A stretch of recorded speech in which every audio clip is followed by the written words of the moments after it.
when I was 20, I believed big feelings could outrun small realities. I grew up outside Toledo, Ohio, grain silos on the horizon, a lake breeze that tasted like pennies, and neighbors who still knew your dad's high school stats. My mother worked nights at a rehab hospital. My father sold used trucks and could read a stranger's finances by the wear on his boots. They didn't have much advice for love beyond the old lines. Choose a good person, show up for each other, don't keep score. It sounded simple enough. I married Hannah the summer we both turned 21. She had dark hair she kept in a braid under a ball cap, and a laugh that made the dog tilt his head. She worked the bakery counter at a supermarket while taking classes at the community college. I did HVAC installs with my uncle, crawling through attics that felt like ovens. We rented a small place with creaky floors and a yard that refused to grow grass. We were poor, stubborn, and so certain we were different from everyone who'd ever messed up a marriage. If you've been around 40 winters, you already know where this is going. Nothing is different, and everything is. The first 3 years were ordinary in the way ordinary can feel holy. Rent checks and cracked eggs, and the careful math of payday. On Saturdays, we drove to Detroit to look at the big houses we couldn't afford and to imagine our names on the mailboxes. When our son, Ben, arrived, the world got louder and gentler at the same time. I learned to swaddle. Hannah learned to nap with one ear open. We learned that love still has to be fed when you're exhausted and the sink is full. Somewhere between the end of Hannah's night classes and Ben's first birthday, we shifted from us to logistics. We didn't mean to. It's just that one day you wake up, and the person who used to be your universe is the person you text about diapers and furnace filters. We weren't fighting, we weren't cold. We were busy, and busy is a quiet, polite form of drift. The man who changed everything was named Mark Feldman. He worked as a project manager at the HVAC company that hired me after my uncle sold his shop. Mark wore button-downs the color of dishwater and kept a jar of almonds on his desk, like he was training for a life in which he wouldn't crave anything. He was also the kind of guy who remembered birthdays, who asked about your kid and meant it. When Hannah started doing part-time payroll for the company, Mark trained her on the software. They were both practical, organized people who enjoyed finishing a task and checking a box. I never worried. If you knew Hannah then, you wouldn't have worried either. She was faithful in a Midwestern way, loyal because it was in her bones, not because it looked good on paper. That winter was brutal. Pipes burst. My service calls stretched late into the night. Without telling me, Mark started driving Hannah home after evening payroll, saving her from waiting for a bus in the wind that could peel paint. It felt like kindness, the sort the world should have more of. I said thanks. He said, "No problem, buddy." He had soft hands and careful eyes. 3 months later, the kindness had rhythm. Tuesdays and Thursdays, a little detour, sometimes a coffee. Nothing dramatic. They were adults. They had conversations about software updates and daycare rates. But it's amazing how intimacy can grow like mold, quiet, steady, thriving in the damp corners you don't check. I didn't notice the signs because I was out of the house so much, because we were tired, because I wanted to believe everything was fine.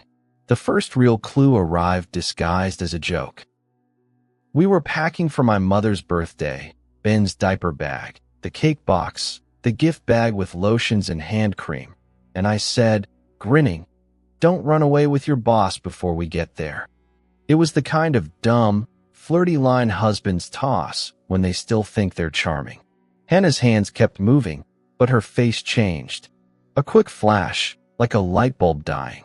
She said, "Too quickly, he's not my boss." That was all. A normal Sunday errand and a tiny crack in the paint. The second clue was the smell of new perfume on a Thursday night. I kissed her cheek. Jasmine and something sweet. "You changed scents." I asked. "Sample from work," she said. "Customer spilled some." The lie was nothing. The lie was everything. The third clue was a receipt that stuck to the bottom of my boot and rode home with me. It was from a diner on Route 223, 40 minutes from town, the kind of place that sells fries in baskets and pie wrapped in plastic triangles. 2 coffees. 2 pieces of apple pie. 10:48 p.m. I wasn't supposed to be the kind of man who checked receipts. That's not who I wanted to be. But there I was, at the kitchen table after midnight, tracing the cheap ink with a finger like it could tell me a story. Maybe you want me to say I found a text or a lipstick smudge. Maybe you want me to say the drama was cinematic. It wasn't. If you've lived long enough, you know the worst moments can look like nothing from the outside. 2 people standing at a sink, one of them holding a damp dish towel, both of them pretending to breathe. The day I asked, I did it gently. We had put Ben down. The house was quiet except for the heater sighing in the vents. I said, "Are you happy?" She blinked. "Are you?" she asked. "I'm tired," I said. "I miss you." She nodded. "I miss me too." Then I said the thing I had been afraid to say, because you can't unknow it once it's out. "Is there somebody else?"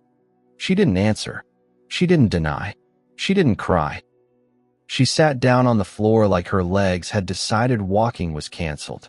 After a long minute, she whispered, "I don't know what I'm doing." It wasn't a confession. It was worse.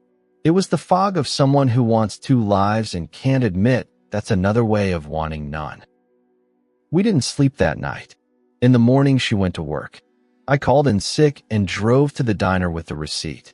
The waitress with a silver beehive said she didn't remember, and of course she didn't. Those places serve affairs and marriages in equal measure. On my drive home, I parked 2 blocks from Mark's townhouse and sat there for a half hour, watching the door like I was a character on a TV show who didn't realize real life has no commercial breaks. I wish I could tell you I confronted him with style, that I delivered a speech that made him quake. I wish I could tell you I punched him. The truth is uglier and smaller. I didn't do anything that day. I went home and cleaned the gutters. I told myself I needed proof, as if love is a courtroom. 2 weeks later, proof arrived wearing khakis and carrying a grocery bag. Ben and I had come home early because daycare called about a mild fever. Mark's car was in our driveway. I walked in quietly, the way you do when you're hoping to catch the dog on the couch. Hannah and Mark were in the kitchen. They weren't touching. They were talking in the serious way people talk when they're trying to make a bad plan sound ethical. Mark saw me first. The grocery bag split and oranges rolled across the floor like coins. Hannah said my name once, like a prayer, and then we were all 3 of us just breathing at each other. I won't tell you all the words we said. They were ordinary and cruel. I remember asking him to leave. I remember him asking if I would call the police. I remember Hannah, finally crying. Ben woke up and started calling for his mother in a small, wrecked voice, and the 3 of us stood there listening to a 4-year-old teach us what priority means. Mark left. Hannah and I sat at opposite ends of our couch, while Ben watched cartoons and fell back to sleep on the floor, his cheek bright with fever. We didn't touch each other. That night, I slept on the rug next to my son and woke up with pins and needles and a worse kind of numbness. If you've been cheated on, you recognize the next part. The self-interrogation, the courtroom you build inside your own skull. What did I miss? What did I do? What hammer did I swing against my own life without noticing the cracks? I wanted to hate her. I wanted to make a list of all the ways she had failed me and staple it to the front door. But the afternoon after I told her to stay away for a few days, go to your sister's, I need to think. I found a pair of Ben's socks balled up under the couch, and I started crying so hard I scared the dog. I wasn't crying for the version of myself who had been wronged. I was crying for the version of our son who would have to divide his life into days with mommy and days with daddy, explaining to teachers and friends, and someday to girlfriends that the people he belonged to couldn't belong to each other. I don't know if it was bravery or cowardice that made me call Hannah that night and say, "Come home. We need to talk to a counselor." What I know is that staying felt harder than leaving and somehow more honorable. It felt like stepping onto a tightrope I couldn't see the end of. If you're over 40, you've had a doctor tell you something plain. The treatment will hurt, but it's better than the disease. Counseling was like that. Our therapist was a woman in her 60s with steel hair and a patient kind of fury. She said things like, "You get to decide what story you tell yourselves about what happened, and every decision is a tax. Decide which taxes you're willing to pay." She made us talk about sex like we were discussing a leaky faucet and about our childhoods like we were reading the owner's manual for a broken machine. Hannah told the truth in parts. There had been 3 kisses and one night at a holiday in Express off the interstate while I was repairing a rooftop unit at a school in Monroe. She told me she had felt seen, which sounds cliché until you remember how good it feels to be seen after months of being tired. She told me she had wanted to stop, but liked the wanting too much. I told her I wanted to burn down the hotel and his khakis and the idea that life could be simple again. People like to ask if I forgave her quickly. They want a timetable, the way they want to know how long it takes a sprain to heal. The truth is more like weather. It comes and goes. The first year after the affair, I forgave her every morning and took it back every night. I checked her phone. I imagined tracking her car. I didn't. Instead, I asked for what the therapist called transparent living. She shared calendars. She told me when she would be late and why. When I couldn't sleep, she stayed awake too. She cried a lot, not to get points, but because grief has to leak out of a body somewhere. 2 things kept me in the marriage when leaving would have been cleaner. One was Ben, of course. The other was a sentence my father said without knowing he'd said anything wise. If you can't fix it, don't break it more. He meant the carburetor on a Chevy, but I took it like scripture. We didn't renew our vows. We didn't post inspirational quotes. We paid bills. We went to sessions. We took Ben to the park and stood near each other without flinching. We did the next right thing, which isn't a moral commandment so much as a survival strategy. Mark transferred to another office 2 states away. He sent a letter the spring after it happened. He said he was sorry. He said he had a drinking problem he was addressing. He said none of it was an excuse. I put the letter in a drawer and forgot it until the day we moved 7 years later and the drawer dumped out on the floor like a purse in a parking lot. I picked it up, read it again, and threw it away without ceremony. Closure is sometimes a tidy trash can. If you're reading this to see whether we made it, the answer depends on your definition. We didn't divorce. We did not turn into a postcard either. We turned into a couple that has seen the inside of the engine and knows which parts rattle under pressure. There's a different kind of love after disaster. It's less glitter, more gasket. At 43, I don't romanticize the survival of our marriage. We could have separated and built good lives for our kid. Plenty of people do. We stayed because, for us, the math of pain and possibility pointed here. We stayed because Hannah did the work for years, not weeks, staying sober from secrecy, the hardest addiction to kick. We stayed because I discovered a stubborn tenderness I didn't know I had, a willingness to hold the same scar every day and call it by its name. 2 years after the affair, our daughter, June, arrived. I worried, quietly and constantly, about what that would mean. Whether I'd feel like I was building a new life on a crack. But babies have a way of forcing you to deal with the minute you're in. Diaper changes, doctor appointments, milk breath. The crack was still there. We just built around it, the way old houses do, with beams braced at independent angles, strong enough because they lean on each other. I wish I could tell you there was one grand moment of redemption, a cinematic scene, balloons and a toast, and someone saying, "We made it." What we have instead are hundreds of small things that added up. A text saying home in 15, a hand on a back during a funeral, A husband making coffee at 5 a.m. because a wife has an early shift. A wife keeping the porch light on a little longer because a husband is late from a call. There was one moment, though, that felt like a thesis statement for the new us. It happened in late August at a church picnic we don't usually attend. Hannah was serving potato salad. A woman I didn't know made a joke about work husbands, and a few people laughed. Hannah didn't. She set the spoon down and said, quiet and plain, "Be careful with that. You think it's just a phrase until it isn't." Nobody asked her what she meant. Nobody needed to. Later, in the car, she reached for my hand without looking. I let her take it. If you're in your 40s or 50s and you've lived with your choices long enough to see how they echo, you know another truth. Regret can be a teacher if you don't make it your God. I don't romanticize what Hannah did. I don't degrade it into a blip either. It changed us. It forced us to ask whether we wanted the easier honesty of ending or the harder honesty of staying. We stayed. Every morning, we choose it again.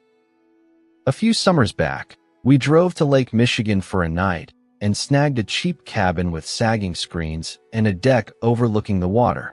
Ben was 13, gangly and always hungry. June was 6, convinced the lake was an ocean just for her. After they fell asleep, Hannah and I sat outside with our feet on the railing, passing a paper cup of whatever we had in the small fridge. She said, "Do you ever think about who we were?" "All the time," I said. "I miss them sometimes," she said. "I don't," I said, surprising us both. They thought life was a straight line. She laughed, not the laugh from the ball cap days exactly, but a cousin of it. We watched the dark water eat the last of the light. She said, "Thank you for not giving up on me." I wanted to say, I did, for a while, but that felt like a trophy for a contest nobody should win. So I said the truest thing.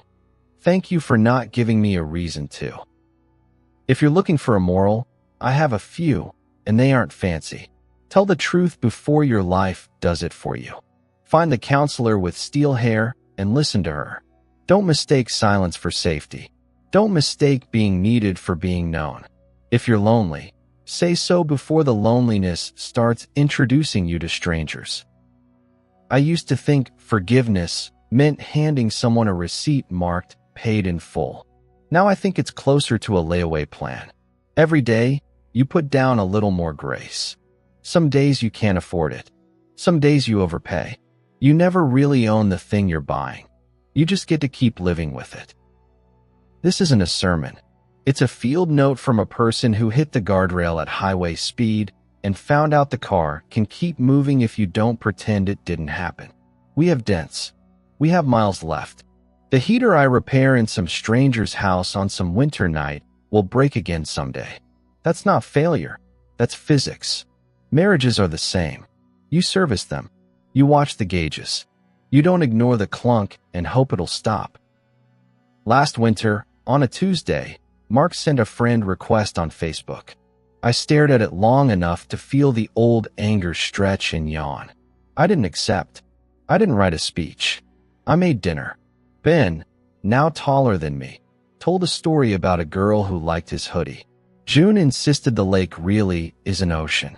After the dishes were done, Hannah and I stood in the doorway listening to them laugh in the living room.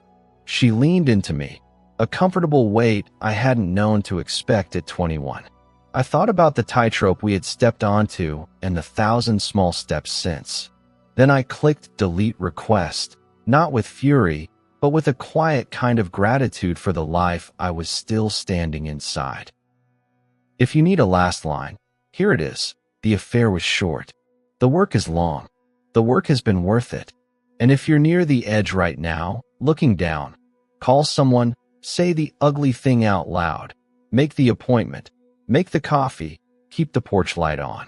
Choose the next right thing, and then the next one after that. That's how a life continues. That's how ours did.